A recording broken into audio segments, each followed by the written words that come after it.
తులారాశి జాతకులకి గురువారం అమావాస్య రోజున రోహిణి నక్షత్రం రోజున గజకేసరి యోగం కలగాలంటే ఎలాంటి విధులను పాటించాలి, అష్టమంలో చతుర్గ్రహ కూటమి సంచారం చేసినప్పుడు ఎలాంటి దోషాలు ఉంటాయి, వాటిని ఎలా తొలగించుకోవాలో ఈ వీడియోలో సవివరంగా సంపూర్ణంగా తెలుసుకుందాం. తులారాశిలో ఏ నక్షత్రాలు వస్తాయనగా చిత్తా నక్షత్రంలోని 3వ పాదం, 4వ పాదం, స్వాతి నక్షత్రంలోని 4 పాదాలు, విశాఖ నక్షత్రంలోని 1, 2, 3 పాదములు కలిపితే తులారాశి. అలాగనే చాలామందికి పుట్టినటువంటి కాల సమయంలో డేటా ఆఫ్ బర్త్లు లేనటువంటి కారణం వలన పేరు యొక్క మొదటి అక్షరాన్ని అనుసరిస్తూ రాశిని తెలుసుకునే ప్రయత్నం చేద్దాం.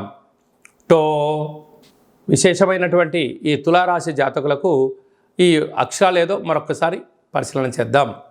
రా, రీ, శ్రీ, రు, రే, రో, తా, తి, తు, తే అక్షరాల వారితో తులారాశి జాతకులే. తులారాశి యొక్క అధిపతి శుక్ర భగవానుడు. వీరికి పంచమ స్థానంలో శని భగవానుడు స్వక్షేత్రకంగా ఉండడం వలన వృత్తులలో, ఉద్యోగాల్లో, వ్యాపారాల్లో ఆశించినంత విజయం ఈ సొంతమవుతుంది.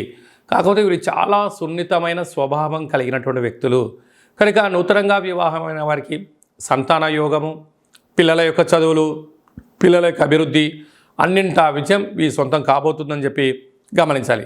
6వ స్థానంలో రాహు సంచారం చేయడం వలన వృత్తులలో, ఉద్యోగాల్లో, వ్యాపారాల్లో ప్రమాదాలు పొంచి ఉన్నాయి.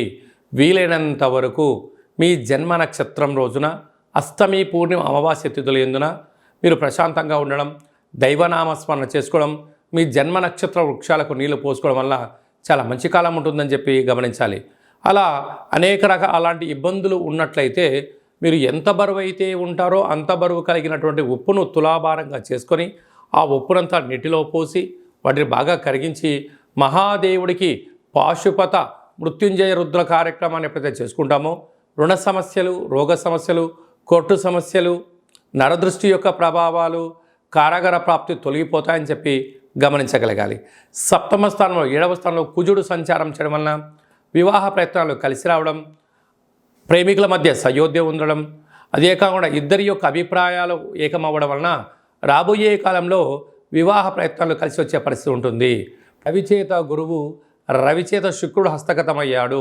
ఇలాంటి కాల సందర్భాలలో పై అధికారులతో సహా ఉద్యోగస్తులతో, కింది స్థాయి ఉద్యోగస్తులతో మౌనంగా ఉండండి, ప్రేమనిచ్చుకోండి, గౌరవాన్ని పుచ్చుకోగలిగితే మంచి కాలం. లేకపోతే యంత్రాలు, ఆయుధాలతో, నీటితో, నిప్పుతో ప్రమాదాలు పొంచి ఉన్నాయి. ప్రయాణాలు చేసేటప్పుడు ఎంతో జాగ్రత్తలు అవసరము. వీలైనంత వరకు డ్రైవర్లను పెట్టుకొని మీరు ప్రయాణం చేయడం ఉత్తమోత్తమము.